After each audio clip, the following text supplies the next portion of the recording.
সকালবেলা থেকে সন্ধ্যা রাতে ঘুমানো পর্যন্ত একটাই চিন্তা মানুষের, কিভাবে আমি আমার রিজিকটাকে অর্জন করব, কিভাবে আমি আমার স্ত্রী সন্তানকে মানুষ করবো বা ভরণ পোষণ দিব, কিভাবে আমি দুবেলার ভাত অন্ন যোগাবো।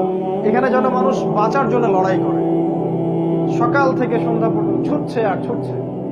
ছোটার স্পিডটা দেখতে আপনাকে ওই যে ওভার ক্রসিং গুলো আছে এর উপর উঠতে হবে একটু কষ্ট করে, এবং একটু রিল্যাক্স মুডে আপনি দেখবেন কিভাবে মানুষ ছুটছে। কোথায় জানি মানুষ ছুটছে, মনে হচ্ছে মানুষ জান্নাতের দিকে ছুটছে। যদি এমন হতো এভাবেই মানুষ জান্নাতের দিকে ছুটতো। খেয়াল করে দেখবেন ছুটছে আর ছুটছে ছুটছে। এই ভোর থেকে শুরু হবে রাত 12টা 1টা 2টা 3টা পর্যন্ত। ঢাকায় যেন কখনো রাত হয় না, 24 ঘন্টায় দিন। এখানে টাইম যায় রাসূলুল্লাহ সাল্লাল্লাহু আলাইহি ওয়াসাল্লামের সেই হাদিসের মতো, তিনি বলেছিলেন আখিরুজ জামানের সময় যাবে বছর মাসের মতো, মাস সপ্তাহের মতো, সপ্তাহ দিনের মতো।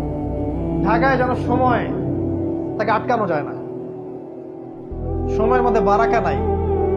আপনারা এখন যেখানে বসে আছেন এখানে সময় বারাকা আছে, এখানে আপনি সময়কে দ্রুতভাবে পাস করতে দেখবেন না। আমাদের সেকুলার আইস গুলো অবশ্যই এগুলো ধরতে পারবে না, তাদের কাছে মনে হয় সময় ক্যালকুলেটেড, 24 ঘন্টা দিন রাত। আল্লাহ পাক যে সময়কে কন্ট্রোল করেন, সময় বারাকা দিতে পারেন, এটা ওরা বিশ্বাস করবে না। একজন সাহাবী 40 বছর বয়সে যা যা করেছেন, এই জেনারেশনে 100 বছর হায়াত পাওয়া মানুষ এটা করতে পারে না। রাসূল সাল্লাল্লাহু আলাইহি ওয়াসাল্লাম নিজে একদিনে যতগুলো কাজ করতেন, আমরা মনে হয় 1 বছর এতগুলো কাজ করতে পারি না। সময় আল্লাহ কন্ট্রোল করেন, এখানে বারাকা দেন। ঢাকায় ফার্স্ট লেন অফ লাইফ, খুব দ্রুত মানুষ ছোটে, যেন মানুষ ছুটতেছে জান্নাতের দিকে। আসলে তারা কোন দিকে ছুটছে? তারা ছুটছে মূলত বস্তুবাদী ভোগ বিলাসের দিকে।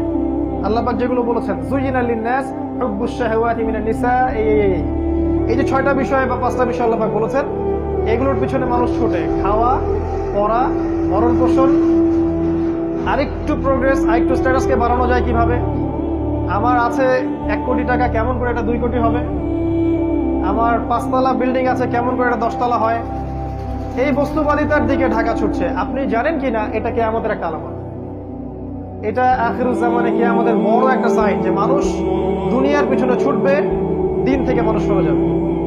এবং আল্লাহ পাক গজব হিসেবে এই মুসলিম জাতির উপরে এই দুনিয়ার চাকচিক্যটাকে উন্মুক্ত করে দিবেন। হাদিসে এভাবে এসেছে, এই দুনিয়ার চাকচিক্য তোমাদের জন্য উন্মুক্ত করা হবে, ঠিক যেমন পূর্ববর্তীদের জন্য করা হয়েছিল। আর এই দুনিয়া তোমাদেরকে ধ্বংস করবে, ঠিক যেমন করে পূর্ববর্তীদেরকেও দুনিয়া ধ্বংস করেছে। এটা হচ্ছে ফিউচার এই বস্তুবাদী ঢাকার। 2 নাম্বার হচ্ছে, দেখুন এখানে যতগুলো